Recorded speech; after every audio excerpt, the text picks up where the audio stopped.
翻到嚟8點直落，我成日話咧香港人真係好犀利。頭先我哋介紹過啦，有我哋香港 Pickleball 嘅世一，有 Ryan Lam 啦。咁其實香港仲有好多方面咧都係世一嘅，好似最近新鮮出爐咧就成為咗我哋 cosplay 界嘅世一啊！冇錯啦，講到世一咧，其實身邊咧即係隨時隨地可能都會有一個嘅。喺我身邊咧就係阿 Lu 同埋 Ronnie 啦，佢哋好犀利啊！佢哋啱啱咧就喺日本嘅名古屋度咧出席咗一個 cosplay 界嘅奧運會，然之後咧就贏咗第一次出賽就贏咗個冠軍翻嚟啦。不如同大家打聲招呼先啦。Hello， 大家好，我係阿 Lu， 我係 Ronnie。歡迎兩位！喂，現場觀眾，我哋多啲聲好唔好啊？兩聲啊，你好世一啊，大佬！好犀利！我睇新聞睇到啦，亦都睇到你嘅片段，其實都好感動。呢個比賽我知道咧，你係擊敗咗嚟自世界各地40隊、40個國家。然之後咧，唔單止你哋要製作嘅 cosplay 嘅服裝道具要好精緻、好靚啦，仲要表演方面咧，嗰個講求嗰個完成度啊、流暢度都好高嘅。同埋最感動就係你哋贏咗之後用廣東話講，阿媽我得咗啦！香港世一。你 feel 到佢哋係好熱血㗎成件事，係啊，好開心。係啊，但係點解當初嗰個感言一開始會係阿媽我得咗啦咁樣嘅咧？唔係，首先係用咗英文去講幾句嘅，但係咧，因為我唔記得咗自己識講中文，因為嗰幾日全部交流都係英文。嗰成個禮拜都係同40隊喺度講英文，跟住突然之間，哎呀，好似我係香港人嚟㗎，講翻中文先，跟住講翻廣東話先，跟住就腦海第一句就係，多謝我媽先。咁香港世一呢個咁應該講嘅説話，梗係喺呢個時候表達埋出嚟啦。係咁，可唔可以都即刻同我哋介紹？因為今日咧都好啦，帶埋即係兩個嘅即係頭套啦、頭盔嚟啦。可唔可以講少少今次為咗製作去準備呢一個得獎嘅作品，其實花咗幾長嘅時間？都超過1年㗎。哇！嗰一年嘅點解會用咁長嘅時間去製作嘅咧？有冇啲咩係反反覆覆可能做咗好多次，然之後都係未解決到嗰個問題啊咁樣嘅咧？例如比例上邊啦，即係要還原呢個遊戲裏邊嗰個模型咧，其實係好花時間去改嗰個大細嘅。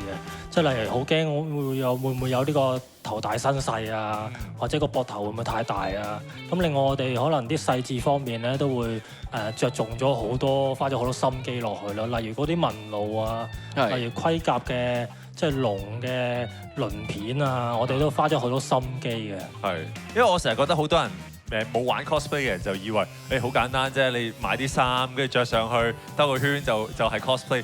但係原來唔係喎，原來你哋為咗還原嗰個角色啦，你自己去研究，唔單止研究 fashion 啦，你研究埋啲人體結構啊，或者甚至連研究埋啲歷史神話咁樣喎。係啦，咁可以講下我貓貓呢一個嘅頭套啦。咁其實我喺做呢一個頭套啊，或者係成個身嘅時候咧，按住佢嘅比例咧，其實我都調整咗好多次嘅。淨係個頭咧，我都整咗3次。咁件衫啊，各樣嘢咧都調整咗4次。咁所以變咗啲有4個 version。係啦，係。咁變咗啲時間咧就會長咗啦，但係我哋就令到佢可以精緻啲咯。係，除咗時間付出，係咪都付出咗好多金錢去研究去做？唔好計啦，唔緊要，付出咗係有回報㗎嘛。唔好諗啦，呢個方面唔好諗啦。就嚟破產㗎。唔緊要啊，攞到個好好嘅名譽啊，係咪先？世一喎，真係。一切都係值得嘅。係啊，除咗呢個頭盔咧，都係有佢嘅特別嘅機關喺嗰度㗎喎，係咪啊？係啊，其實我哋仲着重咗一個賣點咧，就係嗰個 UV 嘅紫外光燈嘅熒光油啊！哇，好勁啊！因為佢真係要還原翻嗰個遊戲入邊咧，佢嗰套衫咧係有少少呢個類似雷閃電啊咁樣嘅質地嘅嘢，見唔見到啊？而家見到㗎嘛？當佢嘅龍啦充電嘅時候咧，就會有呢一種嘅效果啦。咁我哋都有做生物研究嘅，咁我哋咧為咗想還原翻呢一套服裝嘅特色啦，咁都係用咗呢個 UV 嘅顏料去油咁。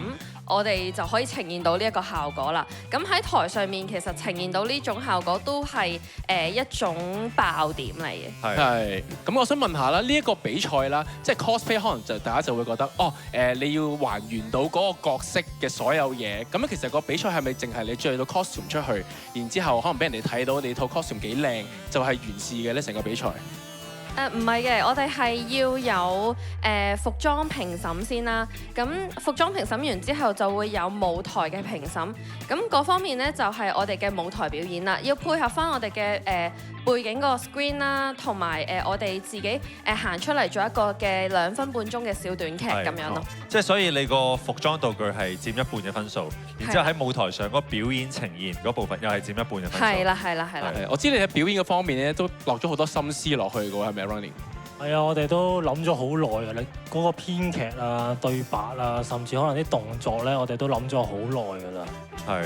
咁譬如我哋喺我哋嘅背景嗰度啦，個 screen 嗰度咧，我哋就加咗香港嘅元素落去，我哋加咗獅子山落去嘅。哦，好有心思啊！係啊，好細心啊，我覺得成件事。因為我第一次睇條片咧，我真係第一個反應以為係喺遊戲嘅片段攞出嚟，原來唔係，原來你話所有都係自己畫啊、自己揾人錄啊，全部係自己製作。係啦，咁呢部分就佢由零開始就去製作呢一條影片，咁就係非常之讚賞佢啊！好勁啊 Ronnie 你，多謝。但係講翻多啲個比賽啦，我就知道即係除咗攞獎就固然好開心啦，攞咗呢個世界冠軍。但係其實可以同40個唔同地方嘅人去交流，大家都係志同道合，都係好感動啊，係咪？即係會覺得自己原來唔係咁孤獨㗎，原來條路有世界各地咁多人都一齊玩呢一樣嘢。都係啊，其實我哋咧除咗去到名古屋比賽啦，咁可以同大家去喺背後嗰度交流，咁交流大家嘅技術其實係可以互相進步咯。係。有冇最深刻係邊個國家係特別 friend 啊，或者特別深刻嘅？例如印尼啦，我覺得都好犀利嘅，佢個作品同我哋差唔多嘅，係啦，都係2個盔甲嚟嘅。咁佢嗰個武器咧係可以變形喎，完全係好似還原翻嗰個遊戲裏邊嗰個武器啊。哦，咁你今次啦攞咗冠軍啦，世界冠軍喎，你覺得會對香港 cosplay 界啲咩影響咧？我覺得可以首先令到大眾可以更加去認識 cosplay 啦，因為可以借住呢個嘅曝光率啦，可以帶嚟一啲嘅正面啲嘅信息俾大家啦。咁希望作為家長，可能睇緊嘅家長咧，都可以嘗試下了解cosplayer 嘅子女咯。係，最後啦，嗱喺攞獎嗰刻咧，你就好急啦。有冇啲人其實係當刻你想多謝，但係未多謝，可以而家都多謝埋？多謝我哋支持我哋嘅朋友啦。係，好簡潔。好簡潔，我覺得佢好似入咗 character 度咁樣。啲戰友明就明㗎。係啦，咁啊，再次多謝阿 Lu 同埋 Ronnie，thank you。呢個時候我哋交俾阿 G。